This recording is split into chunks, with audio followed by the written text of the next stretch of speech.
ప్రపంచంలో మీరు ఎక్కడైనా సరే ఒక నీటిలోకి తీసుకెళ్లి ఒక ఎముకని వేస్తే అది కరగడానికి చాలా కాలం పడుతుంది. నీటిలో ఎముక కరగదో పట్టాన.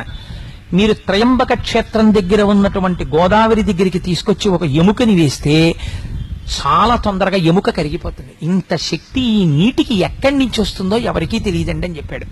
మన దేశం, మన క్షేత్రాలు, మన నదులు అంత గొప్పవి. తెలుసుకోక, చేతకాక, 4 శ్లోకాలు రాకపోయినా, 2 పద్యాలు లేకపోయినా, ఓ పురాణం చదవకపోయినా, ఓ మైకట్టుకుని వెర్రికేకలేసే వాళ్ళకి ఈ జాతి వైభవం ఎక్కడి నుంచి తెలుస్తుంది? చదివితే తెలుస్తుంది. నీకు రామాయణంలో ఒక శ్లోకం చదవడం వచ్చా? నీకు రామాయణంలో ఒక శ్లోకానికి అర్థం చెప్పడం వచ్చా? నీకు ఓం త్రయంబకం యజామహే సుగంధిం పుష్టివర్ధనం అండం వచ్చా? నీకు చేత కాదు. నువ్వు నా జాతిని, నా మతాన్ని విమర్శించగలిగిన మొనగాడివా? మైక్లో ఎక్కడి నుంచి వచ్చింది నీకు ఈ కలేజా? మన చేతకానితనం. నిష్కారణంగా అబద్ధపు మాటలు పురాణాలు మాట్లాడవు, ఋషులు మాట్లాడరు, వాళ్ళకి అవసరం లేదు. నిరూపింపబడ్డాయి, అనవసరపు విషయాలు ప్రస్తావన చేసిన వాళ్ళు లేరు. రామదాసు గారు విమానంలో వెళ్ళిపోతే భద్రాచల క్షేత్రం వచ్చింది.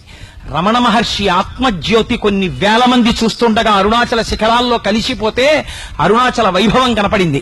కేంద్ర ఆర్థిక మంత్రి అంతటి వాడు ప్రదక్షిణం చేస్తున్నప్పుడు జ్యోతి రూపంగా కనపడితే స్థాణువై నిలబడిపోయాడు.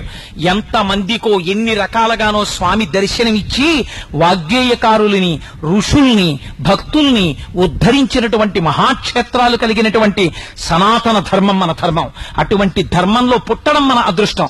అటువంటి ధర్మం గురించి చెప్పుకోవడం మన అదృష్టం. అటువంటి బావులలో స్నానం చేయడం మన అదృష్టం. వాటికి పేర్లు తక్కువ చేయడం, వాటి గురించి ఎవరో విమర్శలు చేస్తే మనం వినడం, అంతకన్నా అసహ్యకరమైన విషయం దేశంలో ఇంకోటి లేదు. మనం దాన్ని ఖండించాలి.